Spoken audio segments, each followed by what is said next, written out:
महाराष्ट्र से इस वक्त की बड़ी खबर आपको बता दें। महाराष्ट्र में बीजेपी और राज ठाकरे में इत्तेहाद की खबर सामने आ रही है।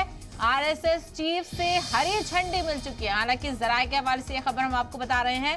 14 जून को इत्तेहाद का ऐलान किया जा सकता है और 5 जून को अयोध्या जाएंगे राज ठाकरे और 6 जून को योगी आदित्यनाथ से भी मिलेंगे राज ठाकरे। तो बड़ी तब्दीली आप देख रहे हैं। जिस तरीके से हालिया अपने बयानों को लेकर राज ठाकरे सुर्खियां बटोर रहे थे, तो वहीं अब बीजेपी और राज ठाकरे में इत्तेहाद की खबर भी सामने आ रही है और ये भी बताया जा रहा है कि आरएसएस चीफ से इस मामले को लेकर हरी झंडी मिल गई है।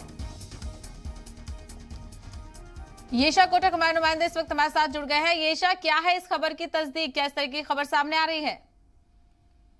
हमारे सूत्रों के हवाले से जो ये खबर सामने आ रही है उसमें ये कहा जा रहा है कि नागपुर में एक मीटिंग हुई थी अप्रैल 21 को, जिसमें ये डिसीजन लिया गया है, जिसमें खुद पूर्व मुख्यमंत्री यानी कि देवेंद्र फडणवीस भी शामिल थे, जहाँ पे ये डिस्कशन किया गया था।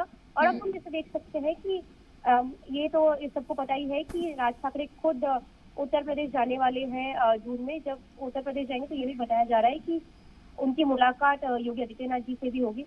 यहाँ तक कि हमने ये देखा कि आज कई जगहों से ये ट्वीट आया था, जब उत्तर प्रदेश में लाउड स्पीकर को लेके जो डिसीजन लिया गया था उसका समर्थन काफी जगहों से किया गया है, जहाँ पे हमने देखा था कि इंडायरेक्टली बीजेपी की तरफ से भी इसका सपोर्ट किया गया है। और अब जो है हम ये समझ सकते हैं कि क्योंकि मुंबई में यानी कि बीएमसी इलेक्शन कुछ महीनों बाद है, ऐसा बताया जा रहा है कि शायद सितंबर या अक्टूबर में बीएमसी इलेक्शन हो सकते हैं। तो उसके चलते क्योंकि अब जो है शिवसेना और बीजेपी साथ नहीं लड़ते, तो बीजेपी को एक नए जो अलायंस पार्टनर है उनकी जरूरत पड़ सकती है, जिसके चलते अब ये सूत्रों के हवाले से ये सामने आ सकता है कि जो बीजेपी और एमएनएस है साथ महाराष्ट्र में इलेक्शन लड़ सकते हैं। ऐसी जो है खबर सूत्रों के हवाले से आई है। जी, वही बिल्कुल अहम खबर है। बीएमसी के इंतखाबात आने वाले हैं और दोनों पार्टियां मिलकर एमएनएस और बीजेपी कितना नुकसान महाविकास आघाड़ी को पहुंचा सकती हैं, ये देखना भी अहम होगा। ये शाम से बात करने के लिए बेहद शुक्रिया।